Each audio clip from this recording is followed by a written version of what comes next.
Hello everyone, this is Dragon, and welcome back to another episode of Fire Emblem Heroes. So I delayed to record the replays for this season because I still don't have the potentially final last result for defense this season because of the awkward timing of my matches. So I could still lose up to 40 lift, but I might not get to see it because it might be someone that gets matched up with me like last minute or whatever, and they blitz rush my team and win or something, and I won't know. But I can probably get a pretty good metric based off of my ranking at the end of the season if I lost any lift or not. So we'll see. This week it was just, how can we potato with Chrom sitting around being scary? But that was basically it. A lot of people definitely did not approach very well. This was definitely not a very smart use of turns. They could have just had everyone not in the way, activate the bolt trap turn 1, then use healing tower on that one unit to heal while you go rush the right side.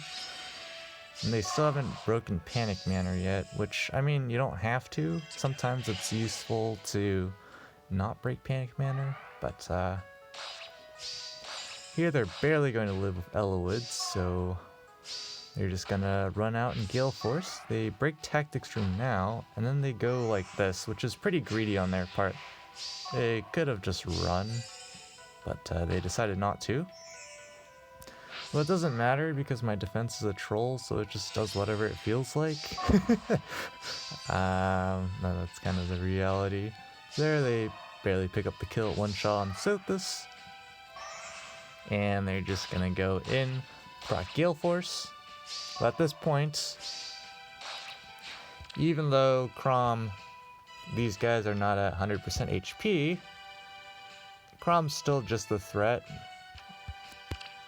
But they're just going to have to bait here with Duo Ephraim, who unfortunately cannot survive, so that's unfortunate for them. Seliph does manage to live 2 shots from Chrom, but it doesn't matter because, well, there's Hardy Bearing there, so feels bad, man. They actually could have won there, but I'm guessing they just surrendered because they wanted a better match, which is totally reasonable, especially when it's early in the season. That second replay, I think what happens with that stuff is when people first look at a team or whatever, look at the team, like you go into a match in the team preview where you select your team, you can surrender there. From what I've heard, when people surrender out on that screen, that's why you can't, there's no replay to play. So I'm guessing that's what it is. So here, very interesting choice to be super quick on attacking. I personally would have waited a turn to set up better, to run away completely, because now you don't kill Seliph, so then you get this happening, and you get Meme Fest. Of course, Seliph's never going to kill Chrom in one shot. Pretty close to it though, sort of. But they're just going to bait like this. But of course, well, Chrom unfortunately barely dies there. A bit unfortunate for them. Probably might have changed things a little bit, but not really.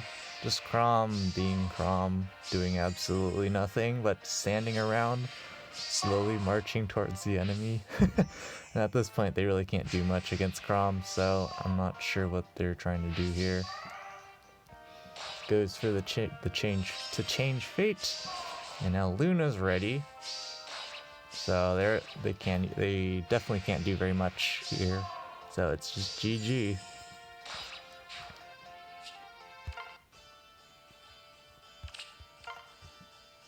And speaking of GG, we have someone named GG. Definitely a decent week for me on defense. Kind of a bit sad this week I didn't get matched up into many super strong defenses. typically that's why I rush Lift during Ether Raid's offense during light season, because I find it interesting to fight against strong defense teams. Like, a bunch of my whale friends and stuff have pretty strong defenses. Some of them I still can't beat Deathless because they're too strong against the meme team. So there's that problem. Sothis here barely dies to air. And they're just gonna run, which is perfectly reasonable here. So Olivia's going to be left out here, but my team never gets in range, so that's not really anything to worry about. Now they're going to use the Change Fate here to attack Seliph, and since there's no double, Seliph doesn't have Ignis up. That's one issue with my current Seliph setup right now. But here they do this, which is just a free Crom kill, so I'm not sure what they were trying to do there. And Sonya barely picks up the kill on Crom. If not, probably just would attacked Camilla, but she has Miracle, so she would have lived as well. So things might have changed a bit if there were more merges on Crom or whatnot.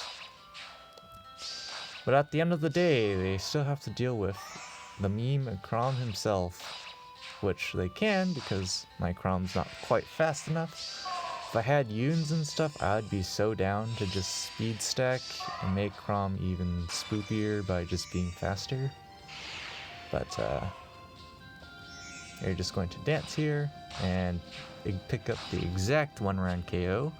Definitely not rigged, but we got our 2 kills luckily, so that would be a -0 for us. So now we have another pretty standard composition. It's water season, so you can definitely do a lot of pretty typical shenanigans. And I know I already showed some of these replays already, but just for the archives, gotta have them all in the same place, just so I know where they all are. So they're gonna test the heavy trap, perfectly fine idea. Not sure why what they're trying to do here with Noe and Leaf.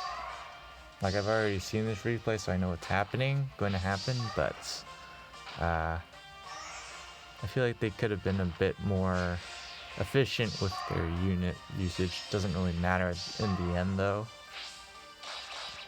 They're going to just snipe off Sylvia there because her defense is pretty yikes. Her HP is pretty cool, but not her not her res. I mean her defense. Her res is okay, especially with double Sothis. It's pretty decent. Here Noe's just gonna get face planted by Crom. Get the Wings of Mercy run back, and the meme repo loop. So they're just going to surrender at that point. And then now we're going to see a couple of things that you can do to just win. I mean, honestly, stuff like even pulse tie here, I try my best with this defense to make it hard for even pulse tie to deal with my defense. But unfortunately, it just works. Their bolt tower just works out for them here, as you will see.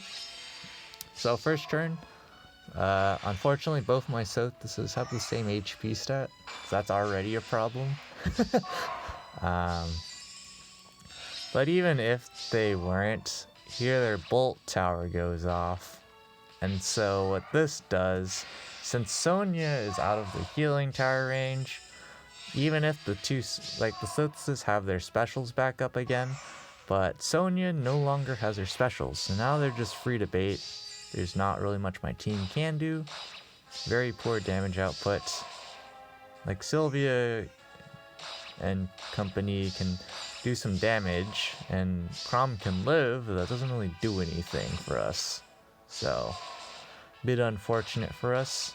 We do get the Wings of Mercy in, but that's again not going to do anything because there's no Glacies. And Sonya's not fast enough, so pretty much screwed.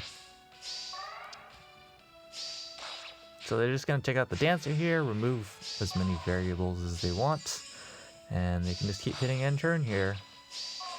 And so this is just not fast enough. And of course, Chrom being blue doesn't help. Rangreether isn't on. So yeah, not very great. I already knew this was gonna happen. Like, people could just hit end turn against my team and win. Like, even if Sonya had Glacies, I'm pretty sure some variants of Brave Ikes could still just live the onslaught of my team, which really isn't much of an onslaught, but it's something. So first big loss of the week, but not too big of a deal. Here, this person, my team really doesn't do much here. They have Pulse Smoke, so as you'll see, that just works out very well for them. And this is just one of the super stacked offense folks with triple +10 mythics for that +190 offense. It's one of the super stacked people who I can never really hope to beat. So in times like these, that's why I just use Dark Mythics and abuse Blessings, so I can minimize my lift loss. That's basically all I'm trying to do here. And of course they have Bolt Tower, so they can get an easier snipe on Sothis, although it doesn't really matter. As you'll see, is they're doing way more than 41 damage anyways. So now they can just go ahead, and they don't quite take out Sylvia, but they got their Pulse Smoke up, and that's really all that matters. So now Sonya doesn't have Glacies. Unfortunately, with that Pulse Smoke, of course, that means we can't really use specials too well against them, so it's just a free win. And of course, we don't have a high enough level Panic Manor, so we get memed on that way as well. So overall, just an easy curb stomp for one of their 5 teams. I have no idea what their other teams could be. There's probably some Gale Force or some other things around too, I'd imagine. Or there could just be a bunch of different end turn strats with like variants of things, but in general, seems pretty solid. Definitely no surprise we got curb stomped there. Not really much we can do against that stuff. Here we have Bride Fjorm, who can't isolation ploy Sylvia, Seliph, or Chrom, so that's great. You can still use her for ground orders or for just preventing to change fate on some particular units, but then they do this, which is fine. I would have not moved Versa first before doing that, but I mean, that works. They're just gonna go in immediately and attack here, which is an interesting choice. And they're just gonna run. And if you noticed, it's quite the interesting build. Attack, defense, solo, instead of like close counter. Makes sense, but he's adjacent to units, so that's not a thing. And we have Seliph here, who has 33 speed against Chrom's 27 here, because of course Seliph is below 100% HP, so Rangreether doesn't negate his debuffs. So Seliph's gonna do a massive amount of damage to him with Ignis and stuff, and Legendary Chrom just picks up the kill. And at this point, it's Chrom versus a bunch of flyers, which is never really a strong matchup. And of course, there's still Seliph to deal with stuff, so not too great for them there. And finally, this last team here, just pretty solid play overall. Again, Bolt Tower working to their advantage, and Disarm Traps just nice to have around against some stronger teams especially, but it's just a convenient thing when you don't want to burn turns, burning turns testing traps and whatnot. But they don't need to. They can just snipe from the 5th column, which is usually what I see people do. This defense is okay, like it'll get some wins, but it's designed to where if you know what you're doing and you have a decent team, you should be able to win. And that's the idea. So now they're all set up. Bolt Tower doing 35 chip damage is very important here. That lets them do a lot of things. In particular, they can, well, Air probably could just, one-shot the ears or what, the Sothis or whatnot. But Shelif, would probably be able to live, and so this wouldn't happen. But at this point, they can just pick up the kill, and they got themselves a pretty simple but clean Gale Force win. So that's it for this week. Only 16 minutes left in the season, so let's go through the results pretty quick. So we're rank 473 right now. Let's keep that in mind for when stuff drops in. And Allegiance battles, just kicking it up there with water blessing spam. Nothing too mind-blowing there. Arena, if it won't lag. Looks like we're gonna make tier 21, or stay in tier 21 with the score. Had to build George up quite a bit in terms of merges, but a lot of defense wins this week. Kind of what happens when you have a team like this. Just Chrom and Azura can definitely cause people some problems, and I decided this week to not record an Arena Assault video because, like I said in a previous video, I tried super hard this week to get a decent scoring run, but the matchmaker was saying no, and then the one time I didn't record, I get my highest score for the season, which isn't top 50. I believe top 50 right now is 5,350. But, still a good rank nonetheless. Pretty standard, usual people up here. But yeah, we'll be back when the results drop in. Alright, here we go. Just the usual shenanigans. So it seems like we didn't lose any more lift. So that's that. Rank 474. Not too shabby. But couldn't do much better. Of course, that's still just solid overall. And now we're gonna get meme rolled this season. Because we're just gonna have Chrom try and carry us even though it's not water season, because I can't really be bothered to care too much for Astra season.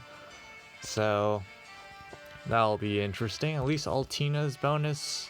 That kind of goes both ways. Rolf still being bonus means cav lines are probably gonna be devastating. I don't know what I'm gonna do about that, but we'll deal with that when we get there. But Allegiance battles, pretty normal stuff. Just outside top 50 like usual. We're actually just, I believe, 2 points shy from top 50 or something. Maybe 4, I can't quite remember. But the big thing here is, well, tier 21 shenanigans continue.